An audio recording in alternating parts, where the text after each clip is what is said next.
Good morning, everyone. My name is Dr. Gaurav Potkhode. Today's my topic is Population Outbreak Control Strategy. मैं Rabindranath Tagore university का 4th same का student हूँ।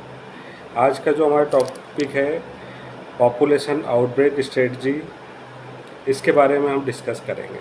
सबसे पहले हम डिस्कस करेंगे कि पॉपुलेशन ओवर पॉपुलेशन जो कंटिन्यू इंडिया में बढ़ता हुआ एक प्रॉब्लम है, वो कैसे, उसके लिए सरकार हमारी क्या स्ट्रेटजी प्लान करती है, हमें क्या स्ट्रेटजी प्लान करना चाहिए, कैसे उसे कंट्रोल करना चाहिए, इसके बारे में हम आज डिस्कस करेंगे।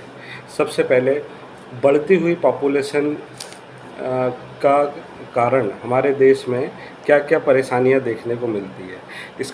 इसमें सबसे बड़ा जो रोल प्ले होता है कि अगर आपके देश में या किसी क्षेत्र विशेष में स्पेसिफिक जनसंख्या विस्फोट होता है और जनसंख्या बढ़ने के कारण सबसे ज़्यादा वहाँ पे गरीबी फैलती है, तो बेरोज़गारी फैलती है, क्लाइमेट चेंजेस देखने को मिलते हैं, जो संसाधनों का उपयोग होता है वो ज़्यादा बढ़ जाता है। चूँकि संसाधन सीमित है, उसके कारण एनवायरमेंटल डिस्टर्बेंस देखने को मिल सकता है और कई चीज़ों के कॉन्फ्लिक्ट्स हमको देखने को मिलते हैं।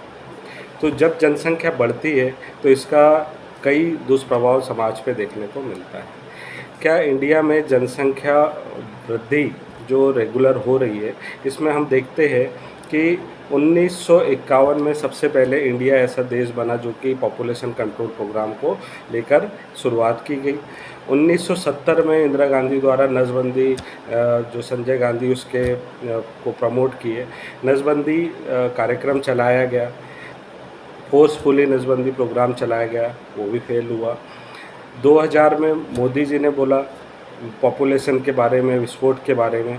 तो जब 2000 में मोदी जी ने इस बारे में बोला, उसके बाद में धीरे धीरे ये धारणा 2 साल पहले 2020 में मोदी जी के स्वतंत्रता दिवस के भाषण में जनसंख्या विस्फोट का जब से विस्तृत वर्णन हुआ, तब से इस पे बात करना हमारे यहाँ चालू हो गया।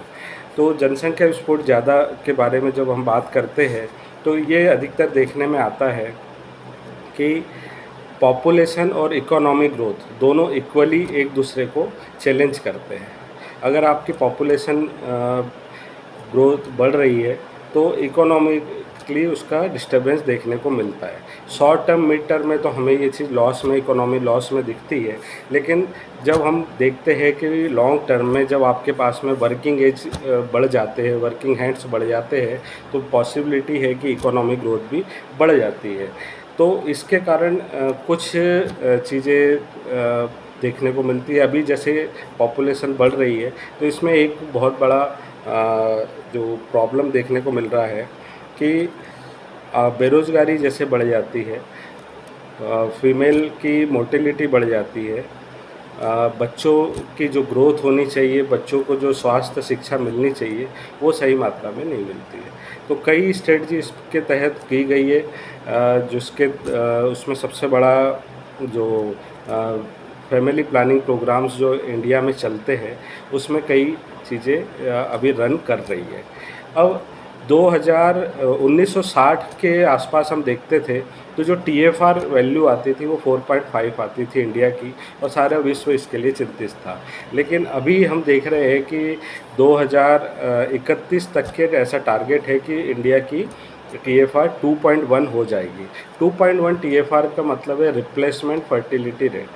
जैसे जो अभी की जनसंख्या है उसको हम एक सैचुरेशन स्टेज पे आ जाएंगे, लेकिन अगर इसे कंट्रोल नहीं किया गया तो ये आगे बढ़ने की संभावना भी बनी रहती है। तो अभी हम जब TFR अचीव कर लेते हैं तो TFR अचीव होने के बाद में आपके पॉपुलेशन को कंट्रोल करने के लिए क्या स्ट्रेटजी प्लान करनी है, उसके लिए कई महत्वपूर्ण बिंदु मैं आपको बता रहा हूँ।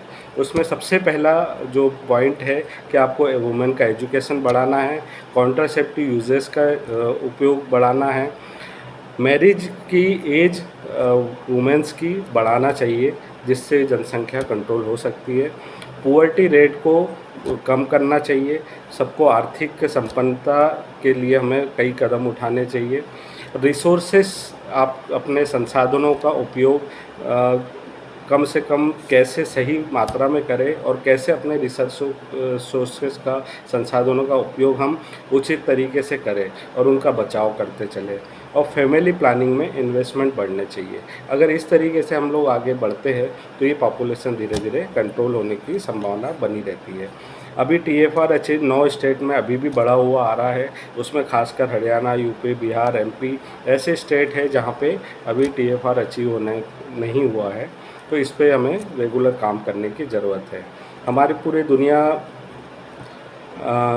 का जो लैंडमार्क है हमारे पास में 2.4% है, वाटर रिज़र्व हमारे पास में 4% है। तो इसको, इन संसाधनों का उपयोग हम कैसे, जल बचाओ पानी बचाओ आंदोलन जो चलते हैं, कैसे हम ज़मीन का उचित मात्रा में उपयोग करें, इसके बारे में हमें विचार करने की आवश्यकता है। बच्चों की, जो 2 या 2 से ज़्यादा बच्चे ना हों, 2 बच्चे होने पर कई जो अपने वो फ़ायदे मिलते हैं नियमों के हिसाब से, उस पे हमें सरकार को और ज़्यादा कोशिश करनी चाहिए। लेकिन उसका लंबे समय पे जैसे बैन अगर लगाया जाता है, एक बच्चे की पॉलिसी जैसे चाइना ने एडॉप्ट करी थी, तो उसके कई साइड इफ़ेक्ट भी देखने को मिलते हैं। उसी तरीके से इंडिया में भी कई बार एक बहस चलती है कि अगर वन चाइल्ड पॉलिसी लागू की जाती है तो उसके कई साइड इफ़ेक्ट इंडिया में भी देखने को मिलते सकते हैं। जैसे हमें बेबी बॉय चाहिए, बेबी बॉय चाहिए, लड़के के लिए लड़कियों की अनसेफ अबॉर्शन हो जाते हैं, सेक्सुअली सेलेक्टिव अबॉर्शन देखने को मिलते हैं। एक रिलीजन फैक्टर भी हमें देखता है कि पॉलिटिकली रिलीजन्स से जैसा सीधा ऐसा विवाद है कि हिंदू मुस्लिम पॉपुलेशन डिस्टर्ब हो रही है, तो उसको पॉलिटिकली उसकी अप्रोच उसका फ़ायदा उठाने के लिए भी जिस तरीके से पॉलिसीज़ बनाई जाती है या बनाने की कोशिश की जाती है, तो उससे भी हमें बचना चाहिए। मेन मुख्य है कि हमें एजुकेशन बढ़ाना चाहिए वुमेंस का, और उनकी कॉन्ट्रासेप्टिव यूजेस बढ़ाने चाहिए। फैमिली प्लानिंग, हेल्थ इंडस्ट्रीज़ में और ज़्यादा इन्वेस्टमेंट की ज़रूरत है गवर्नमेंट को। अगर ऐसा होता है तो डेफिनेटली हमारी पॉपुलेशन कंट्रोल बनी रहेगी और हम अपने टारगेट अचीव कर पाएंगे। धन्यवाद।